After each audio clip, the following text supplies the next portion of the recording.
Guide Us TV, watched by many, loved by all. New Muslims, young Muslims, born Muslims, non-Muslims, all enjoy it. Guide Us TV, never ads, always free.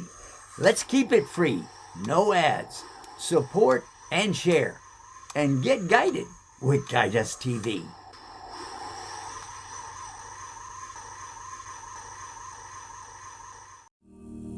A way of life, a way of life, a way of life, a way of life. Islam is a way of life, a complete way.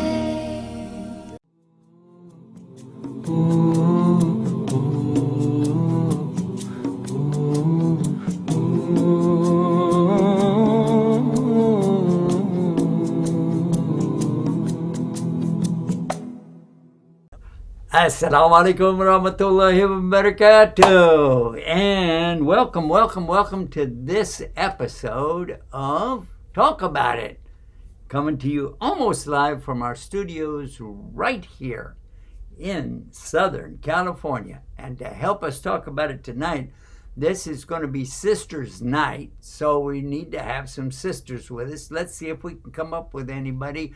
Let me think. Sister Kim. Assalamu alaikum. Wa alaikum assalam. MashaAllah. I think we need another sister too. I don't know. Do you agree with that, sister? Yeah, I think we should have somebody else. It'll get boring between just the two of us. All right. Well, let's see what we can do about that. Yeah. I'm looking for another person here. I think we need a doctor, probably.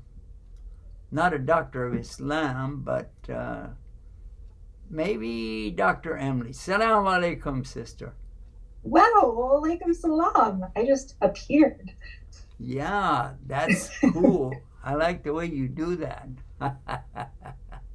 Okay, we have Sister Emily, we have Sister Kim, and what should we talk about, girls?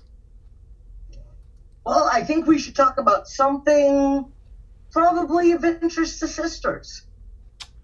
Sounds good. What about, let's see what we can come up with, sister. How about, let me think. What would be interesting to sisters? Well, I think it should be interesting to brothers too, don't you think? Yeah, if some brothers want to watch us, I guess maybe. Well, never know. It could be a learning situation. Yeah, all right. What do you think about that, Sister Emily? Yeah, I think we should include them at some point. At some point? Come on, guys. What is that? What subject? Sister Kim, you brought it up, so you choose the subject. What do you want to talk about? Well, I think that one thing that we should probably talk about is marriage. A lot of sisters that are joining us in Islam, and all of a sudden they're thrown into a really, compared to what it's normally like in Western life, kind of a confusing way of getting married. Well, let's see what we can do about that. Let me see if I can get in on this deal here. Oh, okay. Marriage. There are different subjects in Islam, obviously, but this particular one is very interesting. Well, but let's just double check. Sister Emily, are you in agreement with that? Sure, why not? It's Sisters Night. Let's get crazy. Get crazy? Okay. So, well, Zawaj, that's what it's called. That is, and they have something in Islam that is kind of really important, because you cannot have any relationship with the members of the opposite sex unless you get married. So that's, you know what I mean? So, yeah, I think that is an important thing to talk about. So where shall we start? Sister Emily? I think we should start with dating. Dating. Okay. That's how marriages in the West. Dates are allowed in Islam. They're encouraged. Dates are very good. They're delicious, and everybody should start their day with some dates. I prefer the majul dates. I don't know about you, Sister Kim, but Jewel dates are wonderful. We grow them out here. yeah, Oh, yum. yeah, that's great. But what has that got to do with marriage? Well, in Western society, dating is seen as a given that it's going to be a precursor to marriage. And so, you know, I think we should talk about what Islam has to say about dating. And I don't think that you're going to like this then, because in Islam, it is permissible for the boy and the girl, the man and the woman, to meet up at some point under guardianship. And the guardianship would be like the, what did they call that? There's a name for it. It's a French word, I think. But anyway, when you have somebody who is going to be there like an aunt or a mother or the father, somebody is there along with them. And in this case, in Islam, it needs to be her, what's called in Arabic, a wali. And a wali is the one who is the guardian, protector, and the one who's going to be sure that she gets a fair deal out of the marriage. So, yeah, that is, I guess, where we need to start. Maybe we should start with what the Prophet ﷺ said, and he was telling us that there are things that a man should look for in a woman.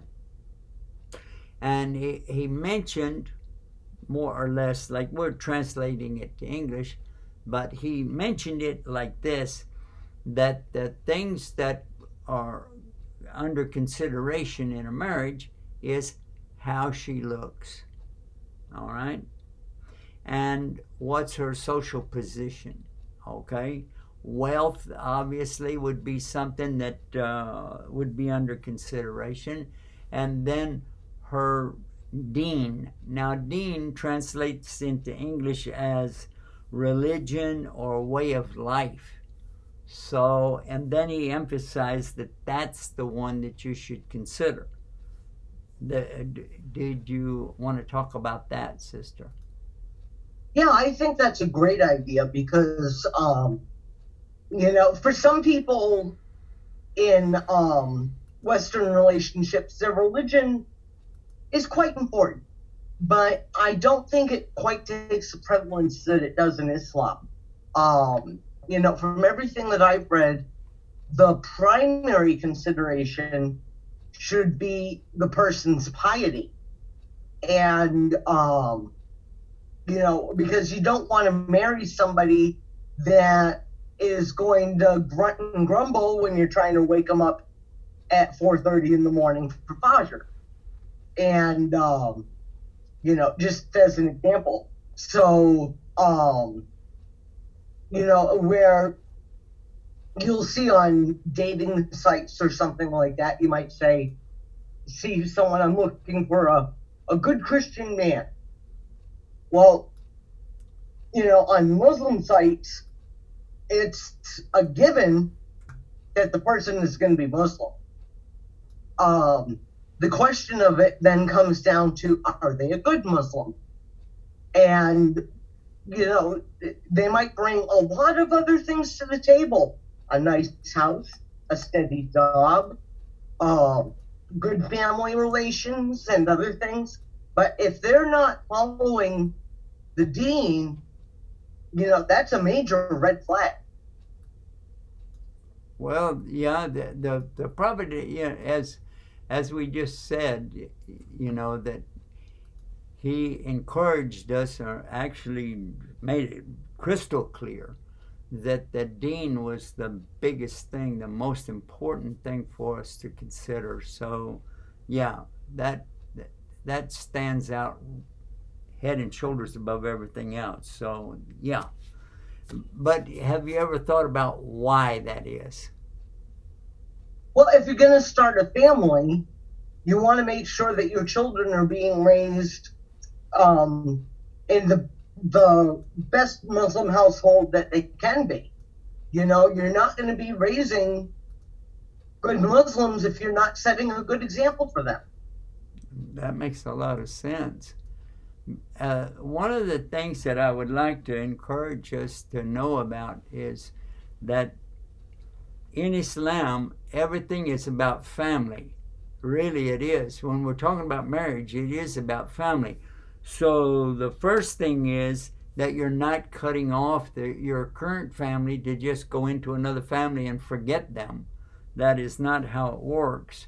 In fact, you're supposed to be even closer to your mother and father in a way, because you're looking to them to give you instructions about what's going on. We got difficulties, we have this, we have that. And so it's very crystal clear that we need to have not just the influence of the Quran and the Sunnah, which we mention right here, the Hadith of the Prophet ﷺ, but also the family itself. I want my family to be involved in my marriage, because they ultimately are going to be the ones that are going to be talking with us and helping us, and even before we have children, this is something that the parents are going to be involved in. They're going to be talking with her, and they're talking with me, and then her folks are talking with her and me, and so then ultimately the two families will come together. And you want to be sure you don't start out with something like Romeo and Juliet, by the way, if you notice, Romeo and Juliet is not really a love story. Have you ever thought about that, sister? Yeah, I wouldn't describe it as a love story. It sounds more like a lust story. Oh, well, actually, it sounds like a horror story to me, honestly. Well, Sister Emily, that's a good assessment on your side, because actually it ends in a double suicide. So how is that really a love story? And they're doing something against their parents' will. The Capulets and the Montagues are at like a feud going on between them, and they're not happy with each other. So why in the world are this boy and this girl? And by the way, some of the stories that I've heard from Shakespeare's Romeo and Juliet is that she's only like 13, 14 years old, and he's just like a couple years older than her. Have you heard about that? Yes, that I had heard. Sister Emily, have you heard? Oh, yes. Yeah? Yep. Yeah. Okay, because here's another point, that if these two are meeting in clandestine gatherings, in other words, they're not really supposed to even be together, not supposed to even know each other, and I don't know how they come to know each other, but and then they start talking about their names as though that's not really important.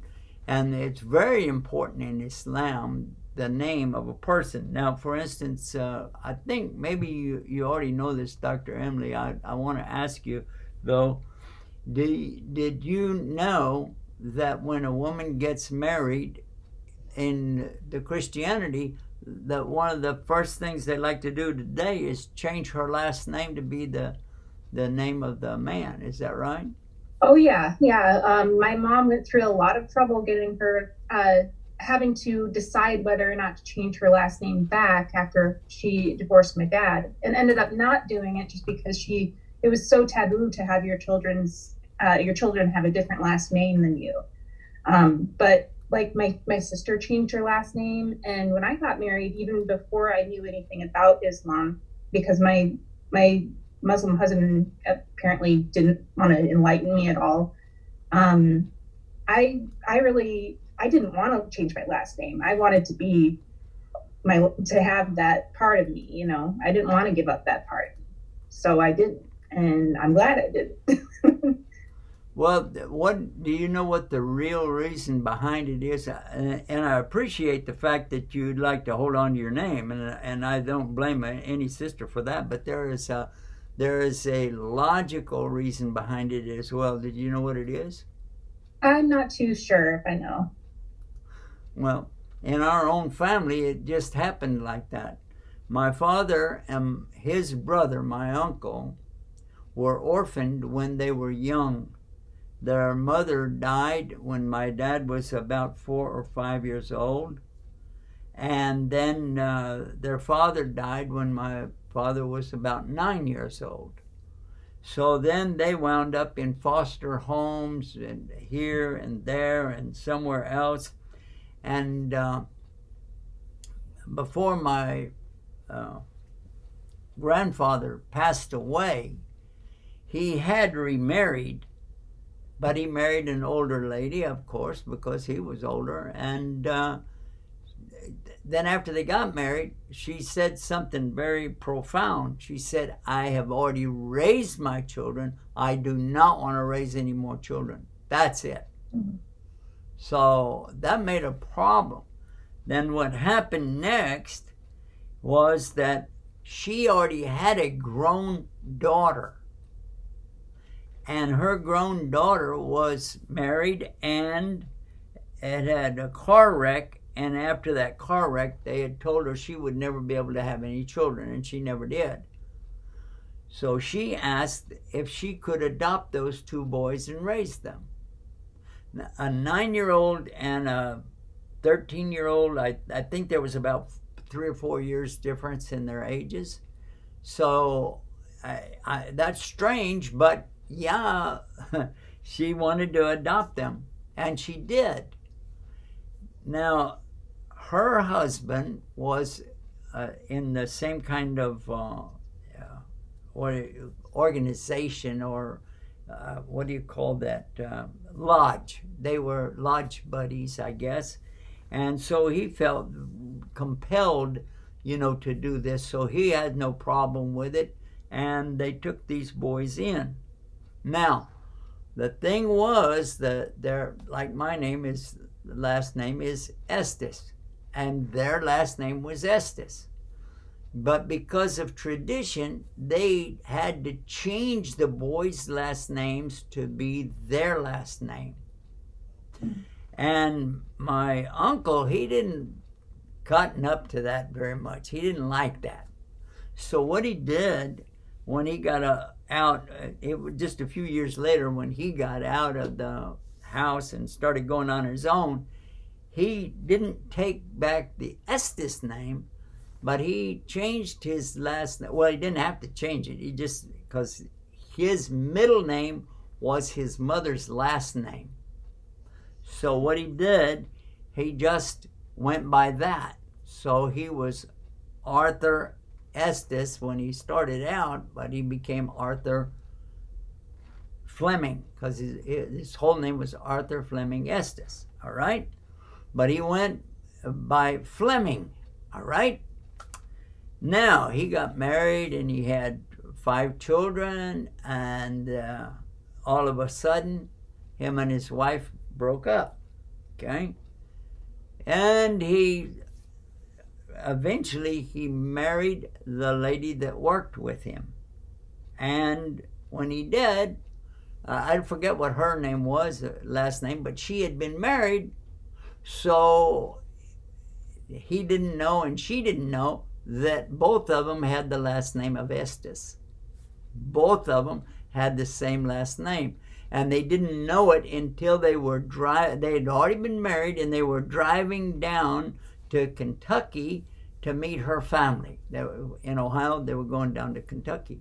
And on the way down, they started talking, and she said, my uncle so-and-so Estes, and he said, oh, you have an Estes in your family. She said, oh, we're all Estes. And he's like, what? Wait a minute, hold on.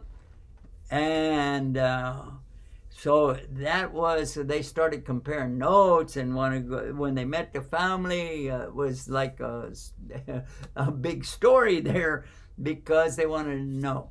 Now, I do have today the lineage, or the, what do you call that? Family tree, yeah.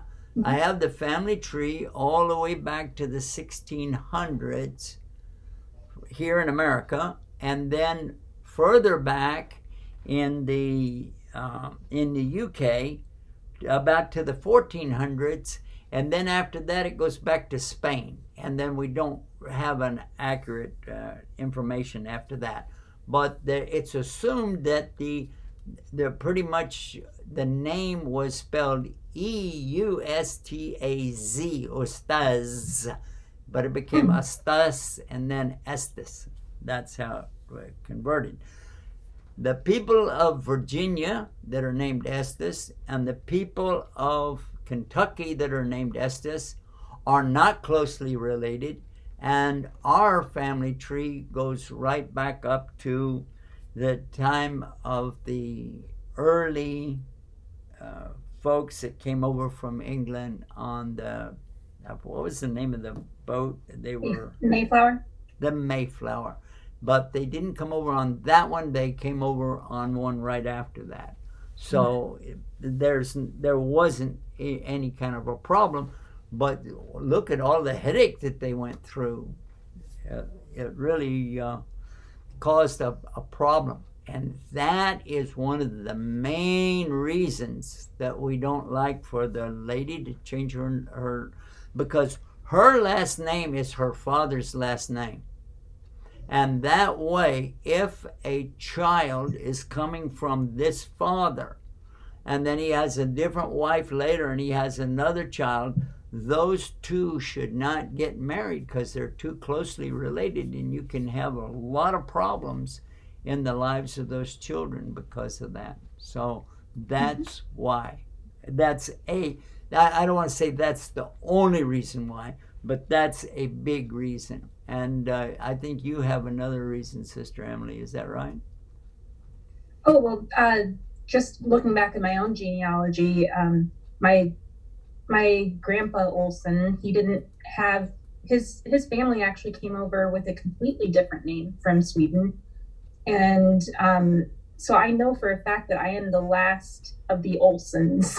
This spelled my way, the last of the Olsons here on Earth, because he didn't become an Olson until later on. So yeah. So I don't really know what my last name is. Oh, really? You don't know? Yeah. But you know it's Sweden. Yeah. Yep. Family tree as well that shows why people should keep their last names and things like that. On my father's side, my grandfather and grandmother divorced and they got remarried. And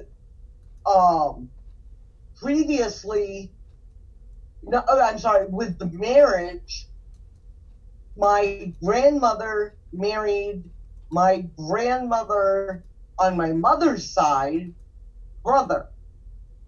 Wait a minute. Who married who now? My grandmother on my father's side married the brother of my grandmother on my mother's side. All right. And so when we had family reunions before I was born, my mother and father met, and their cousins but just by marriage. There's no blood relationship between the two of them. And they ended up getting married. And so when people are like, oh, your cousin's married, no, just by marriage. You know, weird family tree, but they are not related. Okay. Well, now you mentioned something about, and I was talking about this too, is about divorce. So there is something that I want to skip all the way through. We didn't even talk about the marriage really, but what happens in the Christianity when somebody has a divorce, or is it even allowed in some? What do you think? Well, I know that it is very much frowned upon in some Christian faiths. I know Catholics really don't like it, and my understanding is that most priests will, in most cases, refuse to grant a divorce in favor of granting an annulment. But I don't know that much about the Catholic faith, so I don't know what the particulars of it are. Well, in Islam, it is not something that's encouraged by any stretch of the imagination. However, it is permitted, and that's why whenever the lady gets married, that there is a discussion about the things that he's going to give her. Unlike Christianity, there is a dowry, but it's not like the Christianity dowry, because it's expected that the girl's family is going to give something over to the man. But that's not the case in Islam. It is something that's going to be given from the man's side over to the sister, to the new wife. And that is something that's called her mahr. Now, does her mahr go to her, or does it go to her family? That's a very good question. It's supposed to go directly to her, but the way that people have changed things around through the culture, they have manipulated it so that it is increased in amount and directed toward the family more so than to the girl. But originally, and it should still be that way, that the whole thing is going to go to her. However, the amount can be whatever they are both comfortable with. But it is not all about the wealth, because in some cases the Prophet ﷺ made it crystal clear that you could give a very small amount if that's all you had, and if she's comfortable with that. And in one case, he asked the person if he'd had no money at all. So the Prophet ﷺ explained to him that he could teach her some Quran, and he had to teach her this amount of Quran, and that's how they worked it out. Yeah, I've actually heard of that being done these days, and I've actually heard some sisters complaining about it, because they say, oh, this hadith sets the precedent that a verse of the Quran is sufficient, and they're like, they're upset because they think that they deserve more and they're not being offered. Well, now, when you get into that kind of a thing, I don't know what to say about it, because this is not it's not fair for me to get involved in that. But if a sister is not happy with that, then he should consider that if she will allow the marriage to be, off the table, in other words, it's not going to happen because of wealth, then he should really consider that Allah did him a big favor. Right, I have to agree with you. Yeah, because if it's all about money, than if he's out here. Now, if they're both all about money, then that's one thing. But if, like, for instance, he's a doctor or he's got wealth that he inherited or something like that, and he would like to have a certain girl who's like to show off and for the, for the status, that's between them. But if he's really interested in having a good mother that will raise his children up as good Muslims, then he should be very careful.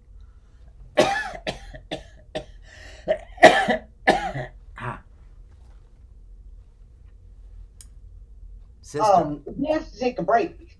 Oh, we do. All right, let's do that. Okay, so I would like to encourage everybody to stay tuned and stay guided with Guide Us TV.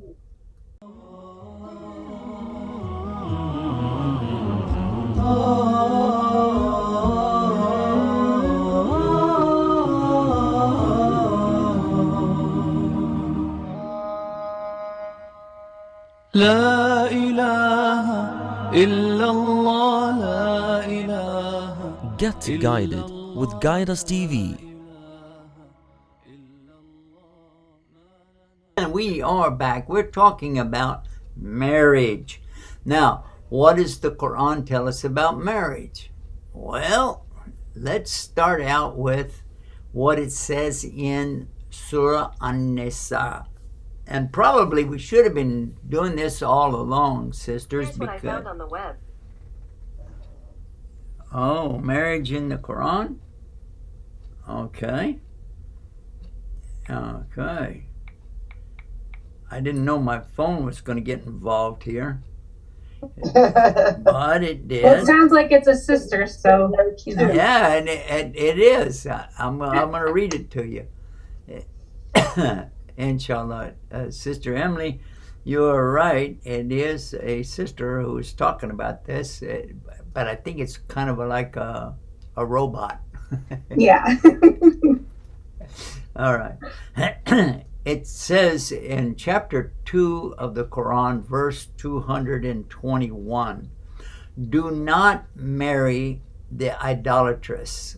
Now, Sister Emily, that idolatress, that means a mushrik. It's in Arabic language, it's saying a mushrik, one who makes partners with God, unless they believe or until they believe. A believing woman is better than an idolatress, even if you like her.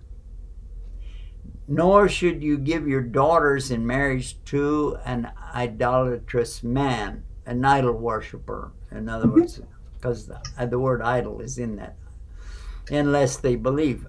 A believing man is better than one that worships idols, even if you like him. They are inviting you to hell. That's the bottom line. And God, Allah, invites you to paradise and forgiveness as He wills. He clarifies His revelations for the people that they may take heed. Now there's another verse in the Quran in Surah An-Nisa, chapter 4, verse 21. Now, this one in particular is talking about what you're supposed to give her, the dowry, because it says, how can you take it back after you have been intimate with each other? In other words, if you want the dowry back, no. And they have taken from you a solemn pledge.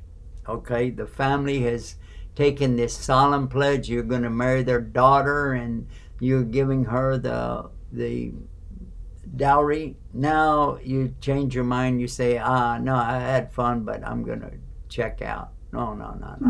And I'm going to take the money back. No. And now here's the next verse. It says, do not marry the women who were previously married to your fathers. So if a girl was married to your father, then you can't marry that. Now, existing marriages at that time were exempted. They didn't have to divorce over it, but they could if they wanted to, you know. And it's a gross offense to marry the the woman that was married to your father, and it's also a gross offense for a girl to marry the father of the husband.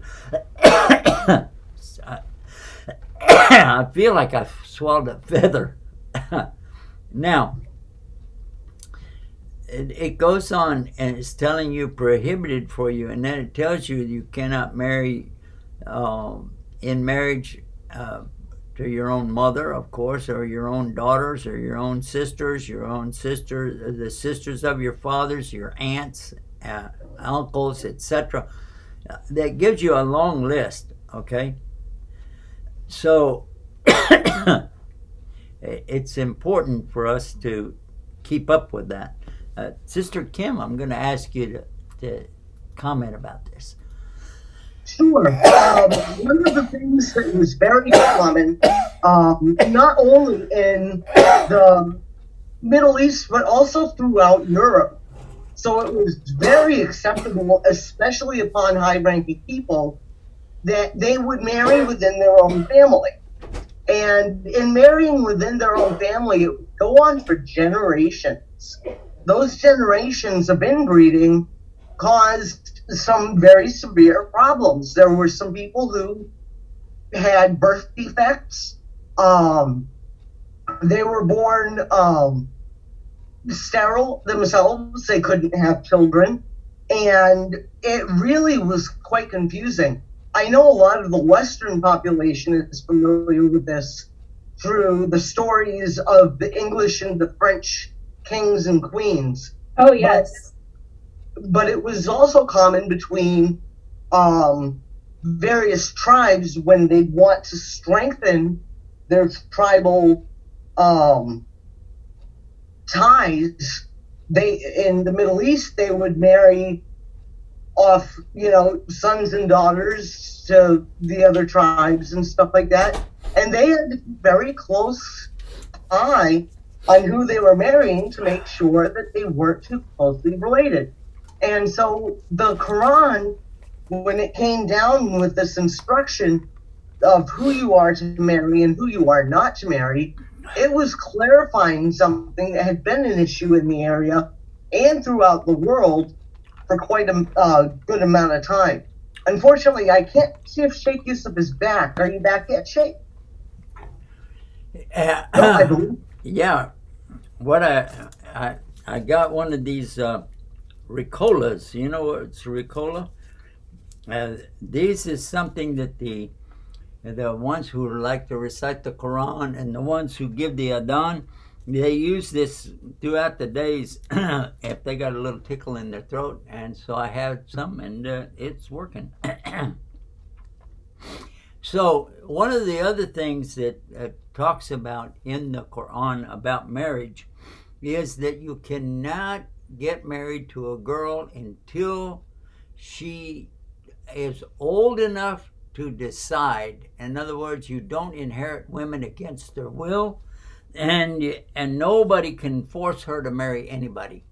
Now, some people have done that, and I've heard about this horror stories where they're forced to get married to somebody they don't want to be married to, a cousin or somebody, and they say, well, I like the person as a relative, as a friend, but I didn't want to get married to them. But they said, no, you have to, and it causes a lot of grief. That's actually something, it's a big problem in the UK, especially, but it also happens here where the family will tell the daughter, oh, we're going to go and visit our family in whatever country they were originally from, and they get there and they surprise her with a wedding, and there's no getting out of it. I've heard of that. I've had sisters ask me about this, and there's really nothing that I can I can't really say anything about it because this is something that unfortunately we can't. Well, one thing that we can say is we can say that it's cultural and it's not Islam. There you go. We can do that. So I would like to encourage everybody to know more about what Islam really teaches instead of getting off into these different things, because it will never work out. Islam is saying don't get married to somebody that's not of your faith. Now, there's an exception for the men. Okay, exception for the men. They are permitted to marry the Christians or the Jews. If they would like to get married, they can do that. There is a condition. There is a condition. They have to really be a believer and not just somebody who said, oh, I have a Bible and my parents are Christians, so I'm a Christian. That's not what it's really about. Because again, you want your children to grow up to become good Muslims. And how are you going to do that with a lady who says, I don't want them to be like that? And that's ultimately what's going to happen unless they are a practicing Jew, a practicing Muslim, a practicing Christian. In this case, they will, if they get married to you to start with, they already understand that you would like your children to grow up that way. So that's the difference. And you should discuss that right up front, guys. And for our sisters, this is not an option. And why?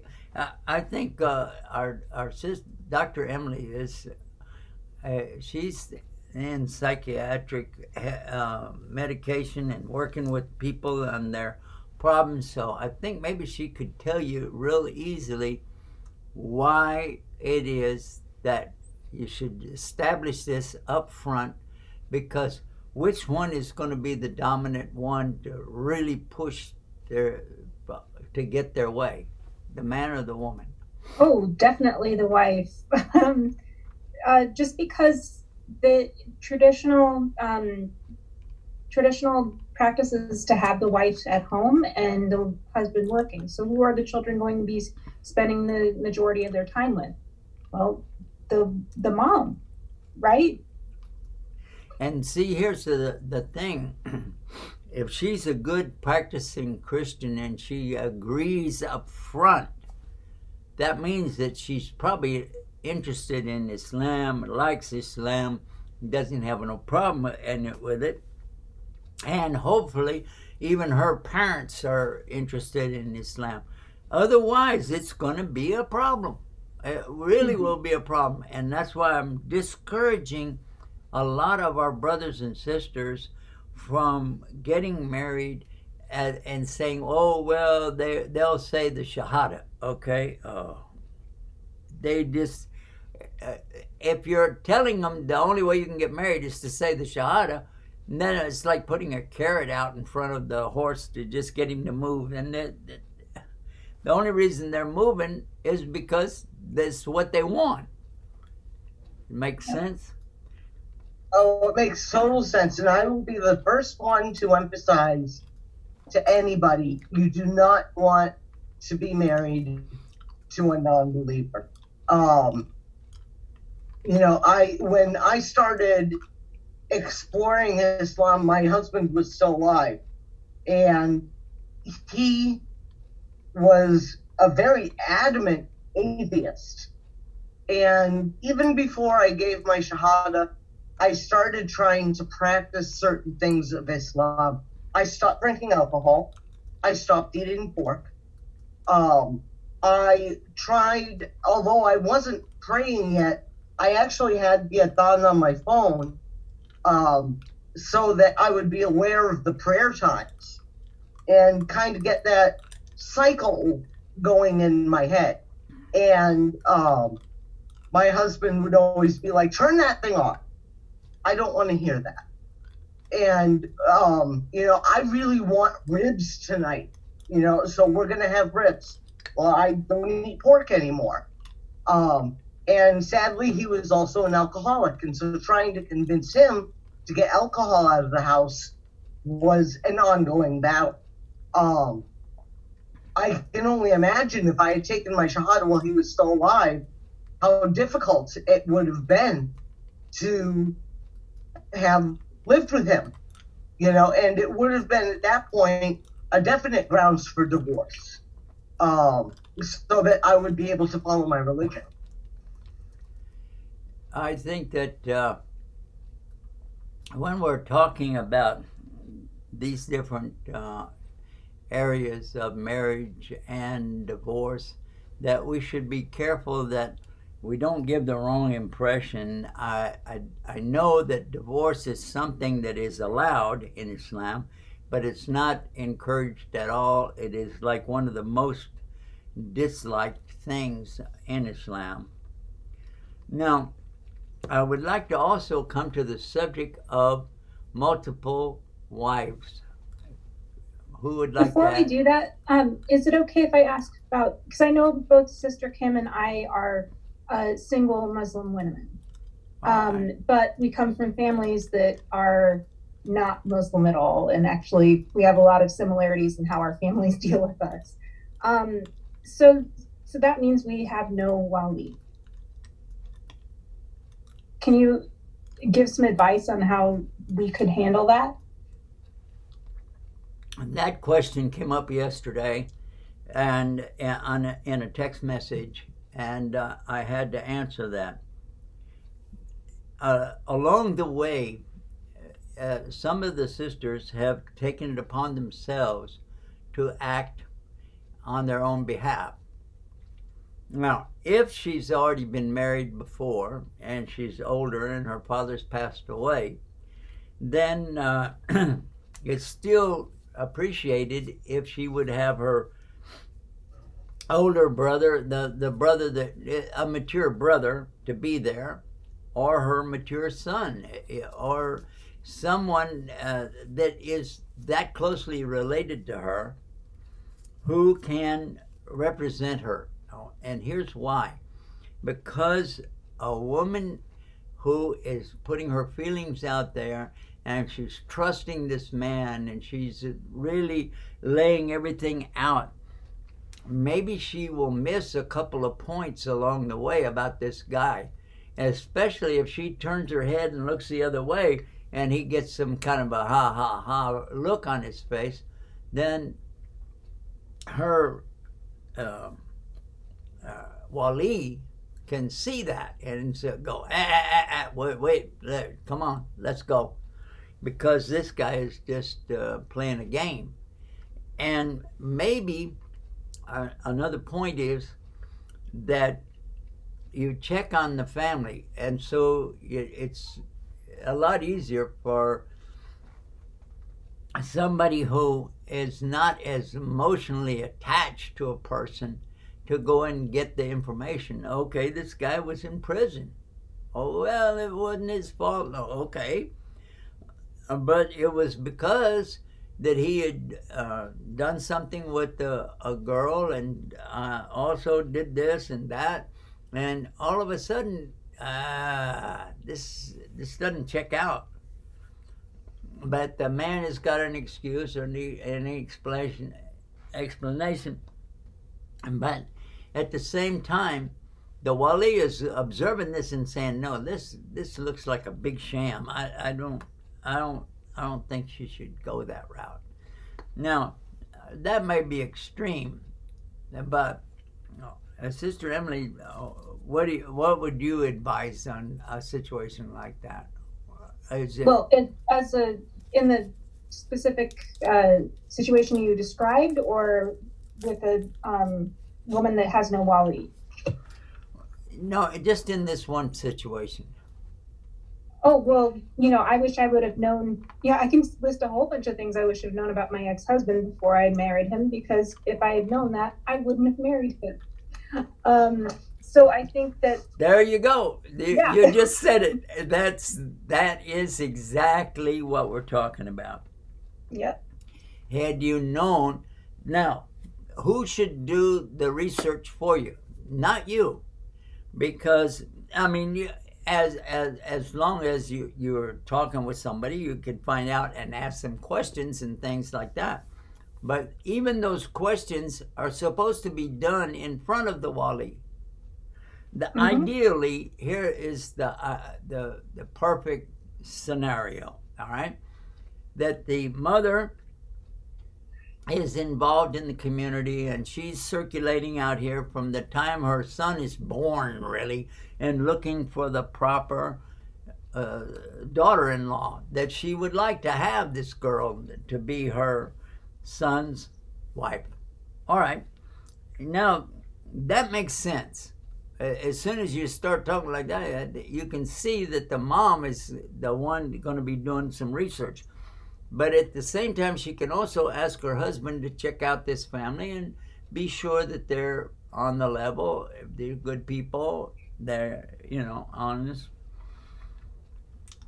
The other thing is that she might know the guy, because maybe they even went to the same school or did, rode in the same bus to school or whatever.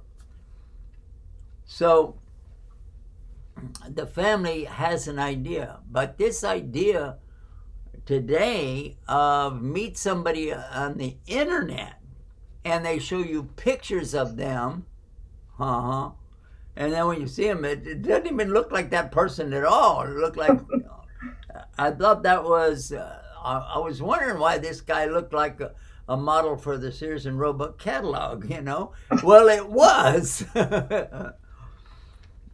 So that's one of the things. And some people are really using this like an opportunity to get their green cards, or coming from one country to another, or just having a chuckle of fun, and then just abandon everything, and it's not good. The girl is the one who's being the most exposed, although the boy can get hurt along the way. I'm not saying that, but the girl really needs to have a wali. Now, in the case that you don't have a wali, and you ask the right question, there is something called wakil. The wakil is the one who you have in place of the wali. Now, the wakil cannot be alone with the sister, even though he's her wakil, because he's not that closely related. If he's really closely related, then he can be her wali. But if he's not the wali, he's the wakil, and the wakil need to bring his own wife along, bring somebody, some other people, and even on a conversation on the phone can be very private, by the way. So that's a danger. So it's important for the sister and the brother both to have somebody that at least one person is monitoring what's going on. Yeah. But it has to be from the sister's side, because she has to have somebody there with her that is checking everything out, being sure everything's on the up and up, not getting her emotions running out here crazy. The guy can have all the emotions he wants, but he's not going to be able to take advantage of this girl. And and we live in a time and a place where rape is very common, and it's like, okay, you went there, and it comes up in court, and she doesn't even want to talk about it because it's already bad enough. But she, in the courtroom, the attorney for the defense is saying, oh yeah, she wanted to, now she just changed her mind, blah blah blah. And what would be her argument in favor of herself? she talked to the guy online, she talked to the guy on the phone, she met the guy and agreed to go with him somewhere, and then that happened. And she's saying, I didn't want it to happen. Well, if you didn't want it to happen, why did you go with him in the first place? And do you have anybody to back you up on your story? Nope. Okay. So there is a good reason to have. Now, the wakil. Okay, the wakil can be the imam. He can be a person who really knows about. We have a phone call. It can be a person who really knows about the situation and knows about Islam. But the main thing is that this person is going to be able to take care of not just today, but also tomorrow. So that some weeks pass, months pass, even a year passes, this person is still available to step in and say, hey, listen, you promised this. We got it in writing. Oh, that's the other thing. The document has to be in writing. It's in possession of the sister, not the courts. That can be also, you can have something like that in the courts, but you have to have a signed signature from the husband to the wife that she has her rights and listed out. Okay, we got to wrap it up, sisters. We ran out of time. So everybody stay tuned and stay guided with Guide Us TV. Yeah. Yusuf Estes. And I'm looking for something. Actually, I'm looking for someone. Is that someone you? I want Dawah partners. And you can be my Dawah partner right now. It's real easy. Just go to dawahpartners.com, sign up, and join me. There are 3 things that I would like for you to be able to do. Any one of them or all of them. Beautiful.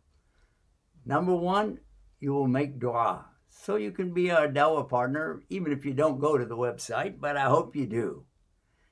Number 2, share. Share this message and let other people know about becoming Dawah partners.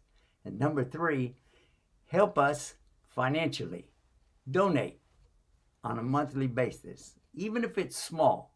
Allah loves the thing that you do regularly, even if it's small, more than the thing that you do that's really big, but you only do it once. Join me as a Dawah partner. Do it now. Click, click, click, click.